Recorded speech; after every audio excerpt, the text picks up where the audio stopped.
Hello, my name is Sarinana Carrillo, and throughout this presentation, I am going to reflect over how I have personally utilized data to aid in not only the growth of a classroom, but in the overall growth of our campus's instruction. So I would like to start off by reflecting over my personal experiences. I have been in education for a total of 10 years. I spent 8 years in the pre-K to second grade classroom. I have worked as a campus interventionist for almost 2 complete years, and reading has always been my passion, the subject that I love to teach, and the subject that I am most comfortable with.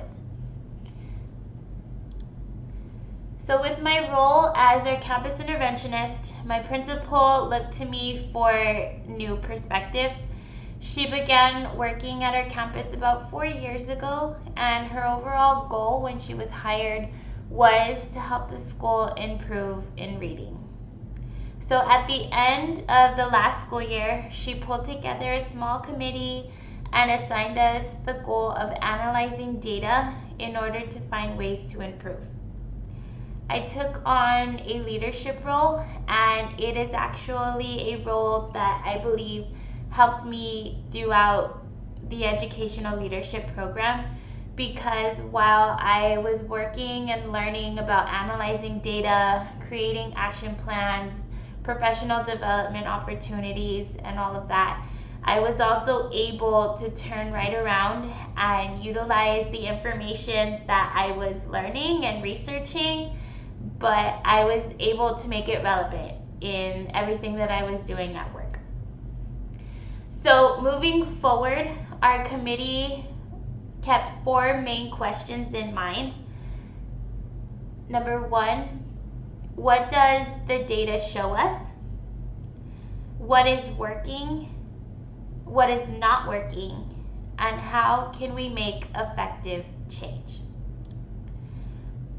So in moving forward, I knew that the very first thing we needed to do was understand and reflect over our student population and our demographics. So our student population demographics at Horizon Montessori, we currently do have a total of 348 students that are fully enrolled between pre-K and 5th grade. Pre-K and kindergarten currently hold a combined total of about 40% of the total student enrollment, and the school has a student population that is over 95% Hispanic and 75% economically disadvantaged. Specifically thinking about our special population students, we currently have an estimated 54% of the total student population that is coded limited English proficient or bilingual.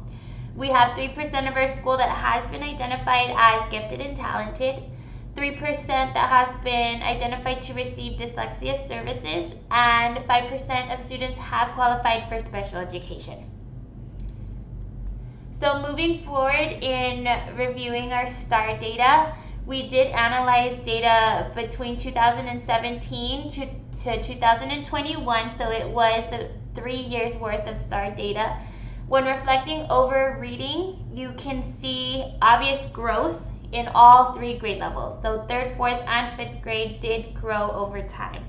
But it was necessary to know that our principal did make reading her overall goal. So when she started at Horizon Montessori, she noticed that we did have some issues with reading improvement. So again, she made it her goal. She worked to include professional development opportunities for our teachers. She focused on collaboration and implemented schedule changes that would aid in offering teachers more time to help with reading. And during PLC, she did focus on reading data analysis. When reviewing our math data between 2017 and 2021, there is an obvious downward trend. It is also necessary to know that during those 3 years, teachers did not have the same opportunities that they had in reading. We did not have opportunities for math professional development during that time, and about 50% of every teacher's daily schedule was focused on reading. So when polled, 75% of teachers did believe that they did not feel qualified enough to teach math efficiently. When we got our newest STAR scores in, so for the 2021 to 2022 school year, it was obvious still that our students were struggling in math. So a total of 85% of our students were at approaches grade level or above in reading, but only a total of 56% of our students were at approaches grade level in math.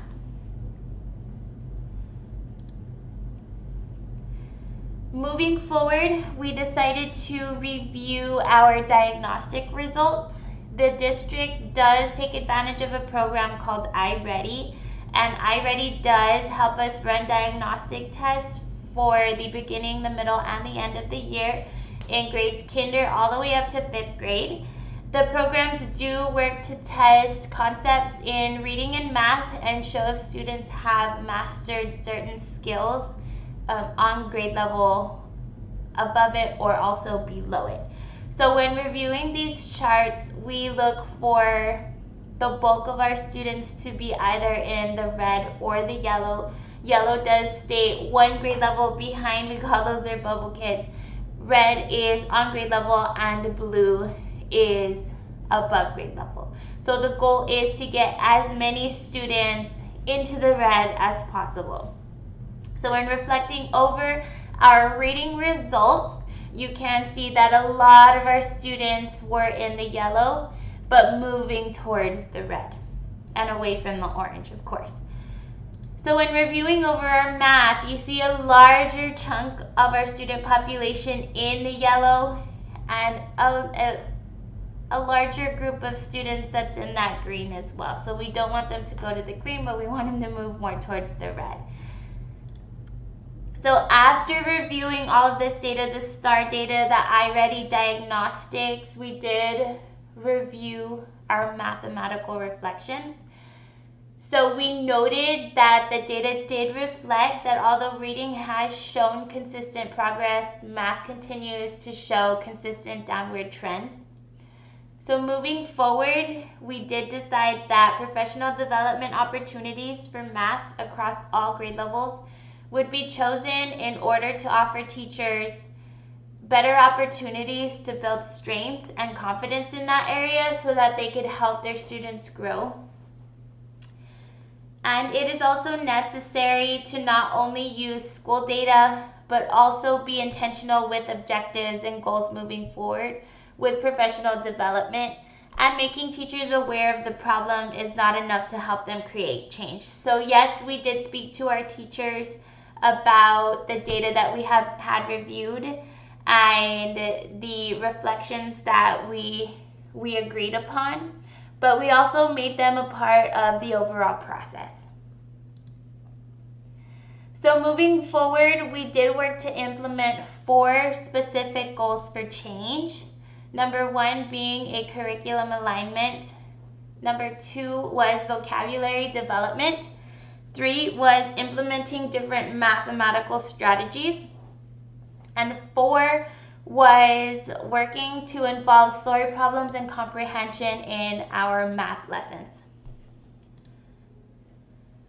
So when reflecting over curriculum alignment, we noticed that most of our teachers throughout the district who are writing our curriculum focused on horizontal curriculum. So they focused on their grade level and the concepts that they knew that they had to teach, but they weren't reviewing their grade level curriculum vertically. So we went back and we vertically aligned the math goals across all grade levels so that all teachers would be given time to review the state standards for their grade level, a grade level above them, and a grade level below them. So they know what the overall goal is, where their students are coming from, and the end goal. So teachers would leave the professional development with a better understanding of the overall purpose of these standards, that are being taught in that grade level and how they affect the future goals. When we focused on vocabulary, we did focus on new and improved ways to help develop a true understanding of the necessary vocabulary.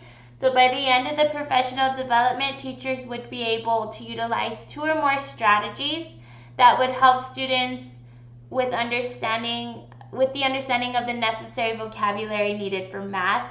I do want to reference a kindergarten concept that was taught. So we focused on truly understanding our teaks and unpacking them. So one of the kindergarten teaks is composing and decomposing numbers up until 10. So when we were keeping that in mind, plus vocabulary, our teachers focused not on utilizing words like addition and subtraction, but teaching their students words like composing instead of addition. So we are composing, or we are putting together, and they are figuring out different vocabulary terms that are going to be used along the way from kindergarten all the way to 5th grade, maybe even past, that could help that student learn to truly understand what composing a number is.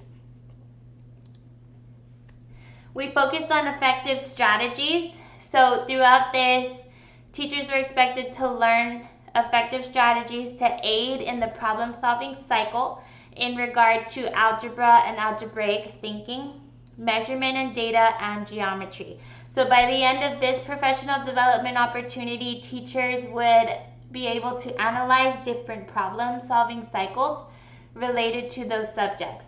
And they would be able to practice strategies that students could utilize to understand their answers better. And then finally, the last goal was comprehension. So teachers would focus on strategies that would help incorporate vocabulary and work on comprehension in story problems specifically. So they would be exposed to different strategies in relation specifically to comprehension that will help students pick apart word problems, and they would be exposed to different techniques like drawing it out and explaining your reasoning. They would be able to take this back to their classroom and utilize it right away. So I do know that something that aided these teachers in implementing the strategies for comprehension was the implementation of the exit ticket and the bell ringer. So in a 4th grade or a 5th grade classroom, if a student walked into class, they would either see a story problem on the board and they would have to work it out, analyze it, pick out vocabulary, and truly understand the problem.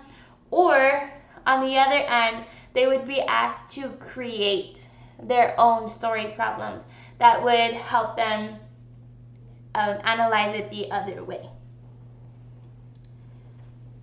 So other initiatives that we implemented into everyday are the professional learning communities. So before our PLCs focused mainly on reading and reading data, but we started incorporating math data. So teachers were also given math mentors. So we do have some specific teachers on our campus that are certified specifically in math, and those teachers did volunteer to reach out to other teachers and help them whenever they had any issues. We implemented Flex Fridays. So those teachers that have different degrees in math volunteered to start teaching lessons but in a different way. So we would take specific teaks and specific concepts, and those teachers would go out of their way to change and differentiate the lessons for all learners, including our special pops. We focused on action plans and data reflections, and of course tutoring and Saturday tutorials as well. So after implementing all of that change, we did our math diagnostic again, and our middle of the year math diagnostic did show growth. We saw huge growth in our students between just the beginning of the year and the middle of the year. So just with those small implementations and that change, our students started growing in the right direction. So when reviewing our math diagnostic scores, you will notice that a huge chunk of kindergarten all the way to 5th grade is on grade level. They're moving away from the orange and the green. You'll see that none of our grade levels are showing students in the orange, so that is 3 or more grade levels below. And they're all working towards that blue. So our goals moving forward, of course, we hope to implement more initiatives throughout the rest of the year. We hope to support our teachers, and we hope to offer them professional development opportunities and resources that they can use to help their students continue to grow. We do plan to keep this initiative going, and we're hoping for 100% passing rates in 3rd to 5th grade on this year's STAR. So we'll see how that does. Overall, I have used data significantly within the last year that I've not only been in the program with UTRGB, but been working as our campus's interventionist to help, I guess, break out of my comfort zone. Reading has always been my comfort zone, but I have been confident enough in my knowledge about data to move away from reading and help our school grow in areas like that. Thank you.